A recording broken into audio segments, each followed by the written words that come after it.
So here we have another example of products of powers of sine and cosine. This time we have the sine squared of x times the cosine to the fifth power of x dx. We're going to be integrating this. So the observation to make here is that the powers of the sine and the cosine that we have, power of the sine is even. We don't like that, so we're just going to leave it as is. Power of the cosine is odd. We do like that. So we are going to go with the other trig function as our substitution. We're going to say let u be equal to the sine of x. That way we can take a derivative of that and say du is equal to the cosine of x dx. Now, like we did on our previous video, what we're going to do is set aside one of the products, or one of the factors of the cosine, so that we can make a substitution on the du. Now, the leftover cosine to the fourth of x, we'll do a little algebraic manipulation to it and call that the cosine squared of x squared, as that is the definition of a fourth power, so that we could square a squared. And then apply a Pythagorean identity to what's going on the inside. So we'll call that 1 minus the sine squared of x, quantity squared, times the cosine of x dx. In this form, we are ready to make a substitution, so let's go ahead and apply these substitutions from earlier. The sine squared of x will simply become u squared.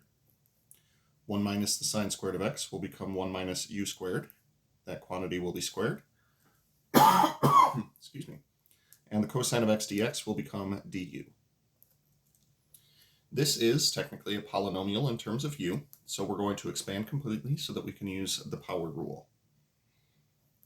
So we apply our square first, and we expand inside the parentheses. That'll be 1 minus 2u squared plus u to the fourth du. Then we can distribute our u squared through to all three of these terms. Still using parentheses around my integrand. That'll be u squared minus 2u to the fourth plus u raised to the sixth power du. Now that it's fully expanded, we are able to apply the power rule to each of these three terms.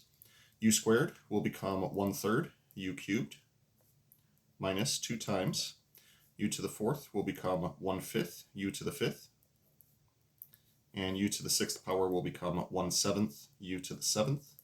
Because we're done integrating, we can now tag on plus c at the end. Now, because the integration is done and we have our plus c tagged on, we need to go ahead and substitute back.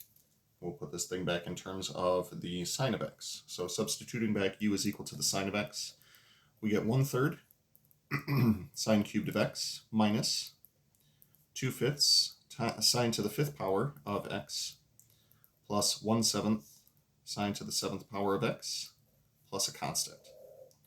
That is a good looking final answer for us for this problem.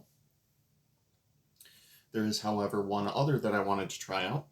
Probably should have written this down before the video started, but we'll go ahead and copy this down on the back of the page. Try to conserve paper wherever possible. I would like to integrate this very simple looking function, the sine cubed of x dx. Now, upon initial inspection, if we think back to what we look for a u substitution, usually a function inside of another function is what we would try to look for. Unfortunately, that is a bit misleading on this one. We have an odd power of the sine, and there is no cosine here. Regardless, because we have an odd power of the sine, we want to allow u to be equal to the other function, cosine of x. Then du